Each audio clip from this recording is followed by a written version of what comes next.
Hello दोस्तों, स्वागत है आपका मेरे चैनल मैजिकल आयुर्वेदा में। तो आज हम व्रत क्या होते हैं और उपवास और व्रत में क्या अंतर होता है और व्रत करने के क्या क्या लाभ होते हैं इसके बारे में जानते हैं।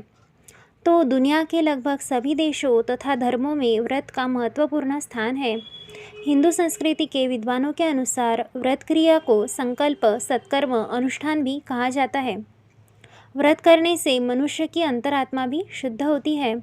इससे ज्ञान शक्ति, विचार शक्ति, बुद्धि, श्रद्धा, मेधा, भक्ति तथा पवित्रता की भी वृद्धि होती है। सिर्फ एक उपवास या व्रत अनेक शारीरिक रोगों का भी नाश करता है। नियमतः व्रत तथा उपवासों के पालन से उत्तम स्वास्थ्य और दीर्घायु की भी प्राप्ति होती है। यह सर्वथा निर्विवाद है।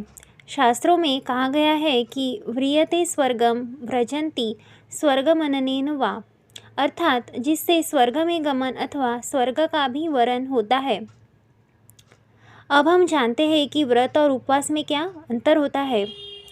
तो ऋषियों, आचार्यों ने तपस्या, संयम, नियमों को व्रत का समानार्थक शब्द माना गया है।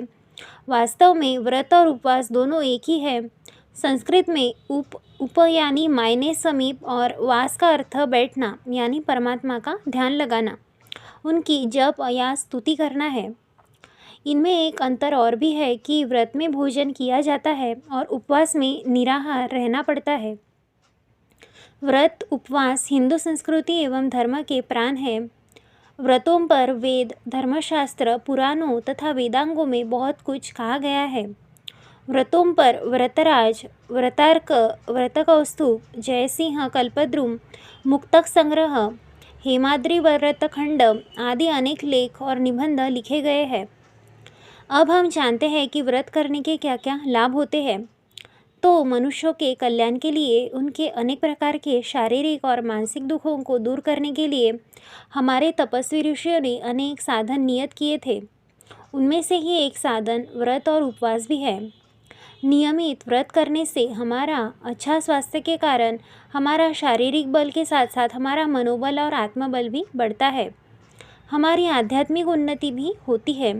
हमारे अंदर के काम, क्रोध, लोभ, मोह, अहंकार, ईर्ष्या, द्वेष, नफरत, स्वार्थ जैसे अनेक विकार भी दूर होते हैं और हमारे अंदर दया, करुणा, प्रेम, सहनशीलता, सहयोग की भावना भी बढ़ती है, जिससे हम स्वयं के साथ साथ देश, समाज, विश्व और समस्त मानव जाति के कल्याण में भागीदार बनने में भी समर्थ होते हैं।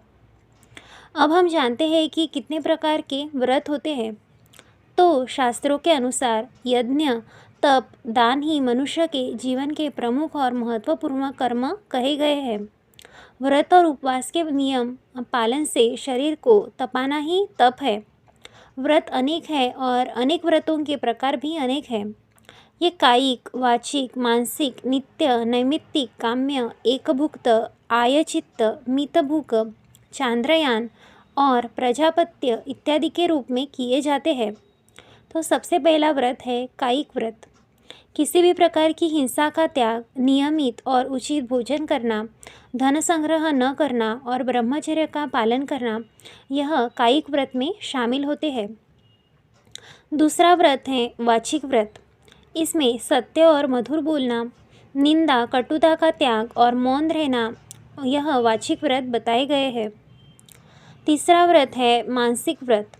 तो राग और द्वेष का त्याग करके वैराग्य का अभ्यास, भक्ति, मानसिक जाप, स्वाध्याय यानी वेद, पुराण, उपनिषद, गीता, रामायण और ऋषियों, विद्वानों के द्वारा लिखित अन्य पॉजिटिव साहित्यों का पठन करना, ईश्वर की शरणागति और दीन दुखियों की सेवा करना, यह मानसिक व्रत में आते हैं।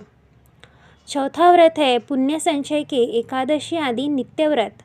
पापों के नाश के लिए, मन के स्वामी चंद्रमा की प्रसन्नता के लिए चांद्रयान यानी चंद्र तिथियों के अनुसार आदि नैमित्तिक व्रत, सुख सौभाग्यादि के वट सावित्री आदि काम्य व्रत माने गए हैं।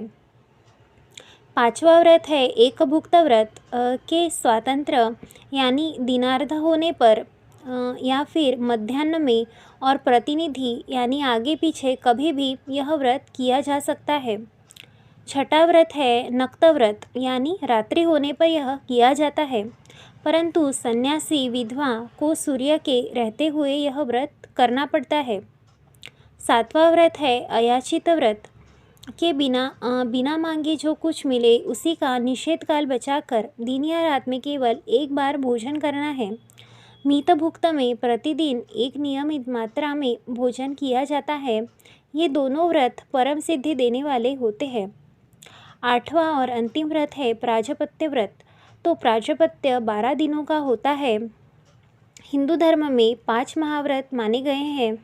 ये हैं संवत्सर, रामनवमी, कृष्ण जन्माष्टमी, शिवरात्रि, दशावतार यानी भाद्रपद शुक्ल दशमी। शास्त्रों के अनुसार सभी प्रकार के व्रतों में मास, पक्ष, तिथि, वार, नक्षत्र, योग, करण, समय और देव पूजा का बहुत महत्व है। अगर जानकारी अच्छी लगी हो तो हमारे चैनल को ज़रूर सब्सक्राइब करें। मिलते हैं नेक्स्ट वीडियो में, तब तक के लिए धन्यवाद।